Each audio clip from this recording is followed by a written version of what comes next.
Mon frère et ma sœur, permets-moi aujourd'hui d'attirer ton attention. Mon frère et ma sœur, permets-moi aujourd'hui de t'exhorter à travers ce message. La Bible nous pose une question. Lorsque le Fils de l'homme reviendra sur la terre, trouvera-t-il la foi? C'est une question. Chaque fois que j'ouvre la Bible, chaque fois que je fais face à des difficultés, je me pose toujours la question, Jacob, où est ta foi? Aujourd'hui, le monde vit. Le monde fait face à des courants de pensée. Le monde aujourd'hui est confronté à un système de contrôle qui veut contrôler l'émotion de l'homme, qui veut contrôler les pensées de l'homme, qui veut contrôler le langage de l'homme, qui veut contrôler même la croyance de l'homme.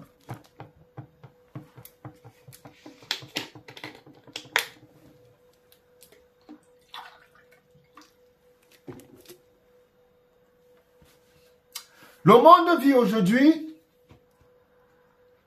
certes, nous prions, nous croyons en Dieu, nous aimons le Seigneur Jésus, mais la question est, lorsque le Fils de l'homme reviendra, trouvera-t-il encore la foi? La foi en Dieu. La foi est une ferme assurance des choses qu'on espère et une démonstration de ce qu'on ne voit pas. Mais aujourd'hui, nous vivons en nous préparant.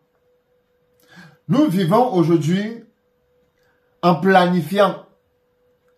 Si je veux avoir ça demain, il faudrait que je commence à me préparer aujourd'hui. Ce qui n'est pas mauvais. Ce qui n'est pas mauvais. Si je veux avoir ça, faudrait déjà que je commence à tisser des relations. Faudrait déjà que je commence à m'attacher à X ou Y. Faudrait déjà que je commence à vérifier mon entourage. Qui peut m'aider demain?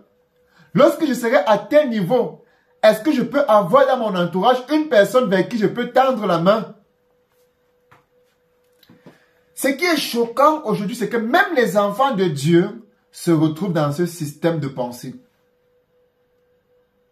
La foi semble avoir disparu. La foi en Dieu semble être inexistante aujourd'hui. La foi, je me souviens, lorsque mes parents m'amenaient à l'église, frère, je vivais du surnaturel, des choses incroyables, spectaculaires, inimaginables, surréalistes. Je vivais des choses époustouflantes. C'est-à-dire, tu vois, on prie pour un malade, il est guéri. Tu vois les ulcères séchés, taris. Tu vois les maladies disparaître. Tu vois les paralytiques marcher. Tu voyais le ciel sur la terre. Mais plus on avance, on a l'impression que cette foi d'avant a disparu aujourd'hui. Je viens de te dire,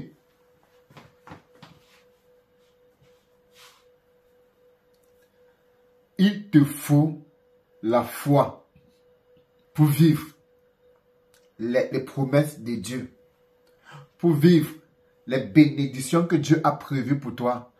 Mon frère et ma soeur, si tu n'as pas la foi, ta situation ne changera pas. Si tu n'as pas la foi en Dieu, ta situation ne changera pas. Je ne parle pas de croire, d'aller à l'église. Tu peux aller à l'église 10 ans, mais rien ne se passe dans ta vie. Pourquoi tu n'as pas la foi? La foi te donne la force de patienter.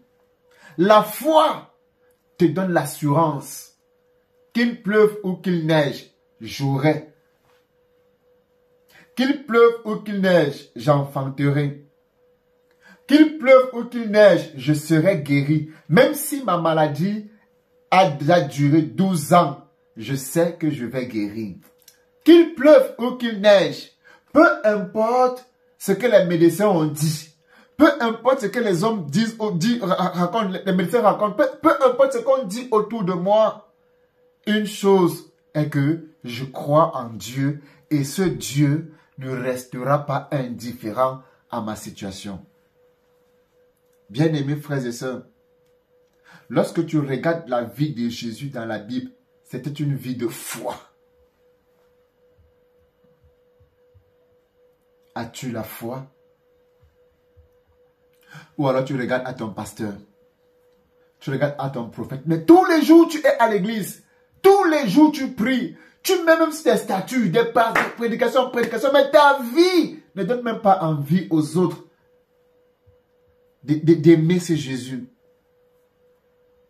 Ta vie ne pousse même pas certaines personnes à te suivre. Pourquoi? Tu as les mêmes problèmes que, les mêmes difficultés, les mêmes challenges, les mêmes problèmes. Mais comment tu veux que cette personne te suive alors que toi-même tu as les mêmes problèmes que lui? Les disciples marchaient avec Jésus. Jésus avait faim. Il leva les yeux et de loin, il va voir un arbre fruitier, le figuier. Alors il se dit, ah, j'irai jusqu'à l'arbre là et je vais manger du fruit. Il arrive, il se rend compte que l'arbre n'a pas de fruit. Mon frère, Jésus va se fâcher et il va maudire cet arbre-là. Pourquoi? L'arbre a fait croire qu'il avait des fruits. Comme beaucoup de chrétiens aujourd'hui. Beaucoup aujourd'hui sont à l'église mais ne sont pas chrétiens. Beaucoup sont à l'église aujourd'hui mais sont des impudiques. Beaucoup sont à l'église mais des homosexuels, des lesbiennes. Beaucoup sont à l'église aujourd'hui des adultères. Beaucoup sont à l'église aujourd'hui mais des bons bandits. Mais qu'est-ce qui se passe? Qu'est-ce qui se passe? Beaucoup. Oh, l'apparence, tu vas voir que c'est un bon chrétien. Mais quand tu vas approcher le frère, quand tu vas approcher la sœur, tu vas dire, si je savais, mieux je reste dans mon coin. Il ne faut pas ressembler à ce figuier. Figuier maudit, il ne faut pas ressembler à ce figuier. Figuier maudit. Beaucoup sont maudits. Beaucoup de chrétiens maudits. Lorsque je dis beaucoup de chrétiens maudits, je n'ai pas tout simplement envie de dire que beaucoup de chrétiens comme ces figuiers, ils sont à l'église mais ils n'ont pas de fruits. Ils sont à l'église mais ils n'ont pas d'amour. Ils sont à l'église mais ils ne savent pas pardonner. Ils sont à l'église mais ils sont remplis d'orgueil. Ils sont à l'église mais enflés d'orgueil. Ils sont à l'église mais impudiques. Ils sont à l'église mais bandits. Ils sont à l'église mais voleurs. Ils sont maudits. Des figuiers maudits sont dans l'église. C'est-à-dire, on va voir le frère, la sœur. Oh là là, cette sœur aime Dieu. Cette sœur frère aime Dieu. Cette sœur vraiment est amoureuse du Seigneur. Ce frère est amoureux du Seigneur. Oh vraiment, Seigneur, je vais rencontrer ce frère. C'est-à-dire, ce projet que j'avais à cœur là, je pense que j'ai trouvé une personne de confiance. Vraiment, une personne qui t'aime à ce point ne peut pas me trahir. Une personne qui t'aime à ce point ne peut pas me décevoir. Ok. Tu prends ton courage avec deux mains. Tu peux voir le frère. Oh, vraiment, frère, que Dieu te bénisse. Elle dit, pendant que tu rendais ministère, j'avais la chair de poule. Vraiment, lors de moi de louange. Oh, ma soeur, vraiment, le Seigneur te bénisse abondamment. Vraiment, soeur, vraiment, ça ne te dérange pas? J'ai un problème là. Et pendant que tu rendais ministère, j'ai eu à cœur de venir vers toi. Ok, ma soeur, il n'y a pas de problème. Tu peux te confier à un figuier maudit. Un figuier maudit. Dès que tu entres en contact avec le frère, hop, sécheresse. Tu es en contact avec la sœur, hop, sécheresse. Tu ne comprends pas ce qui s'est passé. Pourtant, la soeur est à l'église, le frère est à l'église. Mais qu'est-ce qui se passe que tu te connectes avec le frère? Tu remarques seulement la sécheresse. Qu'est-ce qui se passe? Tu entres en contact avec la soeur. Sécheresse. Figuier maudit. La foi, mon frère, la foi n'a pas de protocole. Frère, quand tu veux quelque chose de Dieu et que tu as la foi, Dieu va te l'accorder. Je n'ai pas envie de te partager des témoignages personnels. Tu comprends? C'est pas que je n'ai pas de témoignages. J'ai des tonnes de témoignages où la foi en Dieu a frayé des chemins que moi que je ne pouvais même pas imaginer. Mais on ne parle pas de moi, on parle de toi. Le ciel veut s'ouvrir. Mais ton cœur est rempli d'animosité, d'impudicité, d'arrogance, d'orgueil, de mépris, d'autosuffisance. Et tu veux que le ciel s'ouvre. La femme à la perte de sang a dit, si et seulement, je peux seulement toucher le vêtement de cet homme. Frère, cette femme a nourri la foi en elle. Elle s'est vue déjà guérie. Cette femme s'est vue guérie. Cette femme s'est vue marcher. Cette femme s'est vue renaître. Cette femme s'est vue revivre à nouveau. Et elle attendait que l'opportunité. Mais toi, tu es à l'église tous les jours. Tu as un seul problème. Tu ne parles pas. Tous les jours. Cette femme avait même du mal. Elle s'est fait violence. Dans une foule pas possible. Elle s'est fait violence avec la douleur. La foi fait même parfois disparaître la douleur. Tu as mal, non, j'ai pas mal.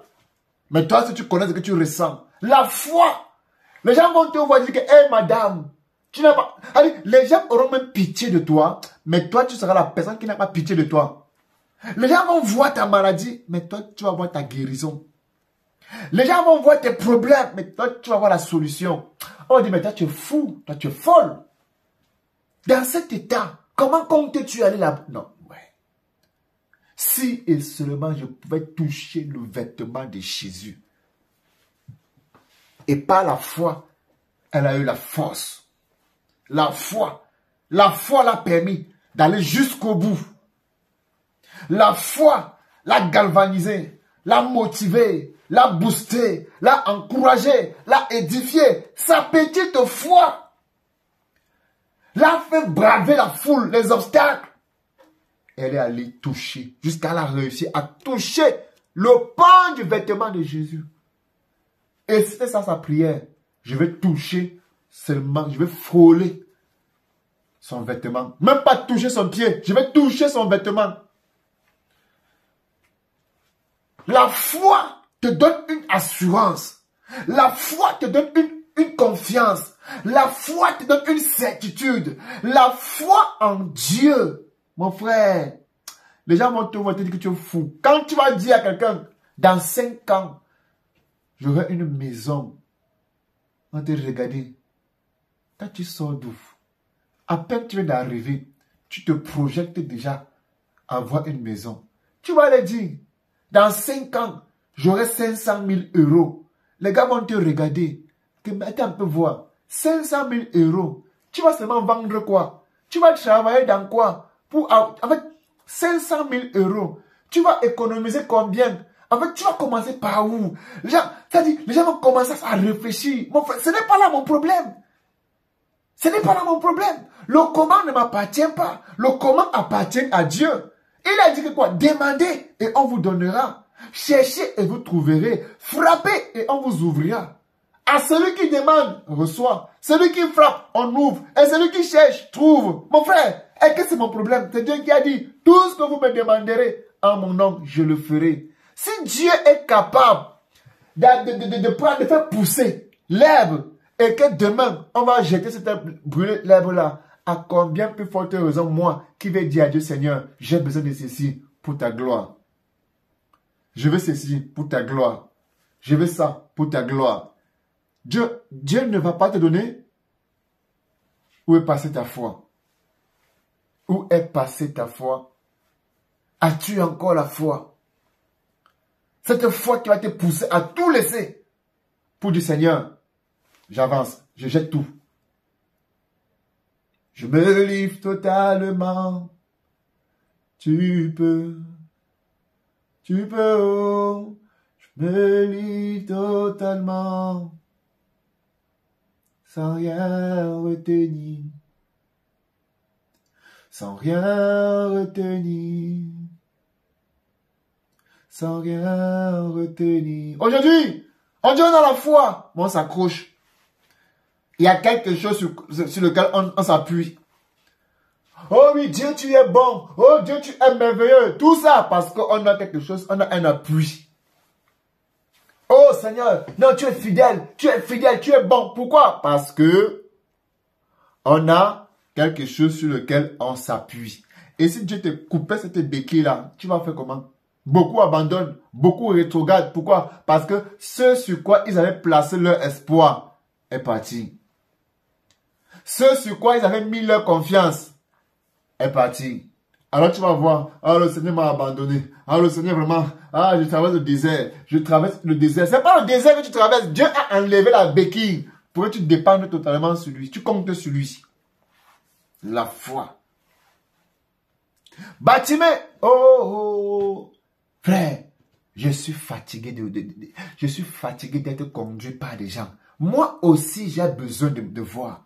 Moi aussi, je vais adorer les merveilles que Dieu fait. Moi aussi, je vais voir. Oh, Jésus, fils de David, sauve-moi. On a dit, Bartimée, tais-toi. C'est comment? Yeah, c'est comment? C'est comment? Mais contente-toi de ta situation. Jésus, fils de David, frère, quand tu as la foi, fais attention aux personnes qui sont autour de toi. Même si la personne crie, parle en langue, fais attention. Beaucoup sont des fossoyeurs. Beaucoup ne sont pas là pour ton bien. Beaucoup veulent te décourager. Beaucoup veulent te ramener à la situation. Beaucoup veulent te faire vivre comme eux.